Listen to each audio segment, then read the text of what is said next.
আসসালামু আলাইকুম, সকলকে স্বাগতম এবং শুভেচ্ছা আরো একটি ক্লাসে। আজকের ক্লাসটা আমরা যেটা নিয়ে শিখবো সেটা হচ্ছে ডাবল পার্টস অফ স্পিচ। অর্থাৎ কিছু কিছু ওয়ার্ড আছে যেগুলো hard, fast, late, well, straight, high, pretty, tight, short এগুলো যদি নাউনের সাথে কাজ করে তখন আমরা এগুলোকে বলি অ্যাডজেক্টিভ।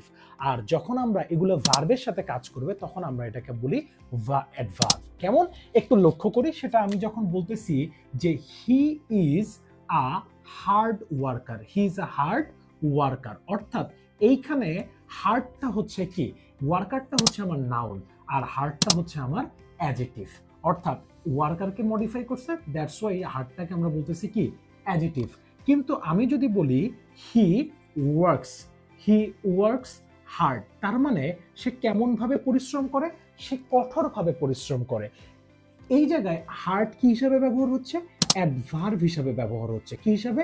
অ্যাডভার্ব। কিন্তু এই জায়গায় একটা ছোট্ট মুশকিল আছে, একটা ছোট্ট ঝামেলা আছে। সেটা হচ্ছে এই ওয়ার্ডগুলোর সাথে যদি কখনো আমরা কিছু কিছু ওয়ার্ডের সাথে যদি এলওয়াই যুক্ত করে দেই, যেমন হার্ডের সাথে যদি এলওয়াই যুক্ত করে দেই, তাহলে হার্ডলি এর অর্থ হচ্ছে কদাচিৎ, অর্থাৎ নেই বললেই চলে। তখন এইটা কি করে, একটা নেগেটিভ অর্থ প্রদান করে। ঠিক আছে? যেমন আমি যদি বলি যে হি ওয়ার্কস হার্ডলি, তার মানে সে কঠোর পরিশ্রম করেছিল না বললেই চলে। যেমন এরপরে আছে ফাস্টলি, যেমন এই ফাস্টলি বলে কোনো শব্দ, FAST ফাস্ট, এই ফাস্টলি বলে কোনো শব্দ কোনো ডিকশনারিতে নেই। এখন আছে যেটা, সেটা হচ্ছে FIRSTLY ফাস্টলি। আবার লেট, এই লেট মানে দেরি, আর এই যে LATELY এই লেটলি মানে হচ্ছে সম্প্রতি। ওয়েল, ওয়েললি বলে কোনো শব্দ নাই।